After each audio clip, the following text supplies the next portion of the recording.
সরকারবিরোধীদের বিরুদ্ধে অবিলম্বে দৃষ্টান্তমূলক শাস্তির ব্যবস্থা করতে হবে। আমরা বাংলায় নমস্কার। আমরা আজকে আমরা বাঙালি দলের পক্ষ থেকে শুধু এখানে নয়, ত্রিপুরার বিভিন্ন প্রান্তে আমরা আজকে একটা আন্দোলন আমাদের চলছে। ডেপুটেশনের মাধ্যমে মাননীয় মুখ্যমন্ত্রী এই রাজ্যের, যিনি এই রাজ্যের মানে কি বলবো ভাগ্যবিধাতা আমরা বলতে পারি, তো তার উদ্দেশ্যে আমাদের কিছু বক্তব্য, আমাদের কিছু আর্জি, আমাদের কিছু দাবি এই রাজ্যের মানুষের স্বার্থ সংশ্লিষ্ট এই রাজ্যের আইন শৃঙ্খলা। আজকে আমরা বিভিন্ন ঘটনা প্রবাহে, বিশেষ করে নারী নির্যাতন, নারী ধর্ষণ, খুন আমরা দেখছি তলানিতে এসে পৌঁছেছে। অন্যদিকে দ্রব্যমূল্য আকাশ ছোঁয়া। এই গত 2-3 মাসে কি বলবো, কোনো জিনিসের দাম প্রায় ডবল হয়ে গেছে। সব কিছু তা খাদ্যপণ্য থেকে শুরু করে, ভোজ্য তেল থেকে শুরু করে, পেট্রোল ডিজেল থেকে শুরু করে, কাপড় চোপড়, ওষুধপত্র সব কিছু। অথচ মানুষের কি বলবো ক্রয় ক্ষমতা দিনকে দিন তলানিতে যাচ্ছে। তো মানুষ বাঁচবে কী করে? বেকারের চাকরি নেই, কর্মসংস্থান নেই। 51,000-এর পর পদ খালি, কালকের পেপারে দেখতে পেলাম। এর মধ্যেই গত 8 বছরে বর্তমানে যারা ক্ষমতা রয়েছে, বাম আর কি বলবো মানে বামেদের পর বর্তমান বিজেপি প্রতিশ্রুতি দিয়েছিল বছরে 50,000 মিস কলেজ চাকরি ইত্যাদি ইত্যাদি, 299টা প্রতিশ্রুতি, কর্মচারীদের বেতন ভাতা বৃদ্ধি, 10,330 সমস্যার সমাধান, কি বলবো রুজবিলি সহ চিটফান্ড টাকা ফেরত, অনেকগুলি প্রতিশ্রুতি ছিল। দুর্নীতি দমন, দ্রব্যমূল্য বৃদ্ধি রোধ, কোনটা কার্যকরী করতে পেরেছে? কোনোটাই হয়নি। আজকে বেকার, দিশেহারা, চাকরি নেই, কর্মসংস্থান দিন দিন সংকুচিত হচ্ছে। বছরে 50,000, 8 বছরে 4 লাখ বেকারের চাকরি হওয়ার কথা, মাত্র 22-23 হাজার চাকরি হয়েছে। যাও কিছু হচ্ছে অল্প স্বল্প, আমরা দেখছি ত্রিপুরার বাইরের থেকে আউটার রিসোর্স এনে এখানে কার্যকরী করা হচ্ছে এই রাজ্যের বেকারকে বঞ্চিত করে। এই যে পরিস্থিতি চলছে, এই জায়গায় আমাদের বাঁচা এখন দায় হয়ে দাঁড়িয়েছে। মানুষ কোনো পরিত্রাণের রাস্তা খুঁজে পাচ্ছে না। কাজেই আমরা যারা মানুষের হয়ে কথা বলি, মানুষের জন্য আমরা যারা কাজ করি, আমাদের দায় রয়েছে। এই বক্তব্য আমরা আজকে মানে কি বলবো রাজ্যের যিনি কর্ণধার, তার গুছরে আমরা আনতে চাইছি এবং প্রয়োজনীয় পদক্ষেপ যাতে দেন। আমরা কি বলবো বারবার আমরা বক্তব্য তুলে এসে আপনারা লক্ষ্য করুন, বেকাররা কর্মসংস্থান না পেয়ে দিশেহারা, হতাশ, নেশায়, ড্রাগে আসক্ত হয়ে পড়ছে। এরা স্লোগান দিয়েছিল নেশামুক্ত ত্রিপুরা করবে। কত কি বলবো, কোনটা করতে পেরেছে? ড্রাগ ওয়াগন ভর্তি করে ড্রাগ আসছে, বিভিন্নভাবে ড্রাগ আসছে।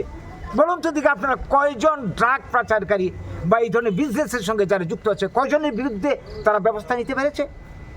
কই নেই তো, কোনো দৃষ্টান্ত তো নেই।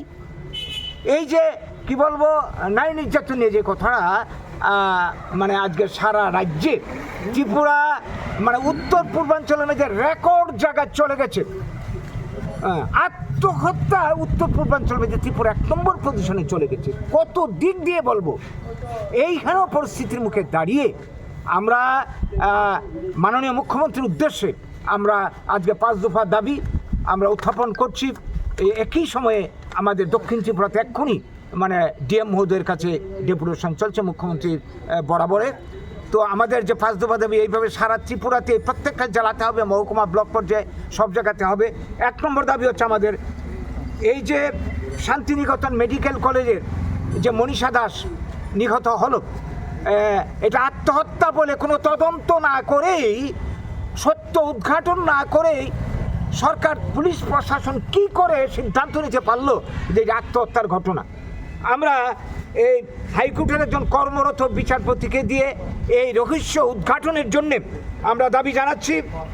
এবং যারা এই মানে তদন্তের পর মানে যে বা যারা এর সঙ্গে যুক্ত, যার কারণে একটা উঠতি বয়সের মেয়ে এভাবে নিহত হলো, তাকে দৃষ্টান্তমূলক শাস্তি দিতে হবে। নাম্বার 1। নাম্বার আমরা যেটা লক্ষ্য করছি, বিগত দিনেও আমরা লক্ষ্য করেছি, এখনও যেটা একই অবস্থা দেখছি, যে কেউ যদি আমার পার্টি করে, আমি যদি প্রশাসনে থাকি, আমি যদি ক্ষমতাসীন হই, তাহলে আমার দলের 7 খুন মাপ, তা নারী দর্শন কাণ্ডেই হোক, গাঁজা পাচার কাণ্ডেই হোক, খুনের সঙ্গে জড়িত হোক, 7 খুন মাপ। আমরা এই ঘটনার তীব্র নিন্দা, আমরা প্রতিবাদ জানাই, ধিক্কার জানাই। আমরা দাবি করছি এই ধরনের ঘটনা কোনো রাজনীতি, কোনো বিচার করা চলবে না। তাইলে এই ধরনের অপরাধ কোনো দিন দমন হবে না এবং অপরাধীকে দ্রুত শনাক্ত করার জন্য ফাস্ট ট্র্যাক কোর্টের মাধ্যমে তাকে দ্রুত শনাক্ত করে উপযুক্ত শাস্তি আনতে হবে। 2 নম্বর। 3 নম্বর, এই যে নেশা এবং ড্রাগ, হতাশার কারণে বেকাররা কর্মসংস্থানের সুযোগ নেই, বিকল্প রোজগার রাস্তা বেছে নিয়েছে। অথচ মানে সরকার বলছে যে তাদের মানে টাকার অভাব নেই, কেন্দ্র থেকে ডাবল ইঞ্জিনের সরকার। তাইলে এই যে 2018-তে যে ঘোষণা দিয়েছিল এই জায়গায় জায়গায় মেল ফ্যাক্টরি, কলকারখানা করবে, সবাই চাকরি দেবে, কিচ্ছু নেই। তো এর জন্য নেশা ড্রাগের বারবারন্ত আমরা দাবি করছি যে এই যে আগে উৎপাদন বন্ধ করতে হবে। গাঁজার উৎপাদন, কি বলবো, মদের উৎপাদন আমার এই রাজ্যে হবে, আর আমি নেশা ড্রাগ মুক্ত করবো রাজ্যকে, এটা হয় না। কাজে উৎপাদন বন্ধ করতে হবে, বিপণন বন্ধ করতে হবে, বিক্রি বন্ধ করতে হবে এবং যারা এই ব্যবসার সঙ্গে যুক্ত, উৎপাদনে যুক্ত, তাদেরকে গ্রেপ্তার করে দৃষ্টান্তমূলক শাস্তি দিতে হবে। 4 নম্বর, এই যে পেট্রোল ডিজেল থেকে শুরু করে এই যে জিনিসপত্রের দাম হু হু করে বাড়ছে, এখন কিন্তু মধ্যপ্রাচ্যের সমস্যার সমাধান হয়ে গেছে। অনেকদিন আগে থেকে গভর্নমেন্ট বলছে আমাদের দেশে, আমাদের রাজ্যে কোনো পেট্রোল ডিজেল জ্বালানির কোনো অভাব নেই, মজুত রয়েছে, অথচ দাম বেড়ে চলেছে। কারণটা কি? তো কাজেই এখন তো সমস্যার সমাধান হয়ে গেছে, এগুলিকে কি বলবো, মূল্য বৃদ্ধি রোধ করতে হবে, নাহলে মানুষ বাঁচার কোনো উপায় নেই। 4 নম্বর। 5 নম্বর, এই যে বেকার সমস্যা, আমরা জানি সরকারি চাকরি দিয়ে লাখ লাখ বেকারের কর্মসংস্থান কোনো দিন সম্ভব না, কেউ পারবে না। এই সমস্যার সমাধানের জন্য বিকল্প রাস্তায় হাঁটতে হবে। আমাদের যে দর্শন, প্রাউড দর্শন, আমরা জানি এই সমস্যার সমাধান করতে হলে ব্লকে ব্লকে, ত্রিপুরাতে যে সমস্ত রিসোর্স রয়েছে, রাবারকে কেন্দ্র করে প্রচুর শিল্প হতে পারে, ত্রিপুরাতে বাঁশকে কেন্দ্র করে অনেক কুটির শিল্প হতে পারে, ত্রিপুরার আনারস কাঁঠালকে কেন্দ্র করে অনেক কৃষি শিল্প হতে পারে। এই ধরনের শিল্প কারখানা করতে পারলে ব্লকে ব্লকে পরিকল্পনা করে সমস্ত মানুষের কর্মসংস্থানের ব্যবস্থা করা যেতে পারে। এছাড়া কোনো বিকল্প রাস্তা নেই। এই 5টা দাবি নিয়ে আজকে আমরা এই বিক্ষোভে এবং মুখ্যমন্ত্রী মহোদয়ের কাছে আমরা আমাদের বক্তব্য ডেপুটেশন আমরা দেব।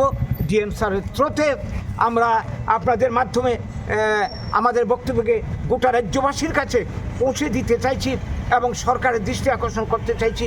আমরা আশা করব আপনাদের সহযোগিতা পাব, আপনারা মানুষের স্বার্থে, এই রাজ্যবাসীর স্বার্থে এই বার্তাটুকু সবার কাছে পৌঁছে দেবেন। এই বক্তব্যটুকু নিয়েই আজকে আমাদের এই বিক্ষোভ মিছিল এবং আমাদের আজকের এই ডেপুটেশন।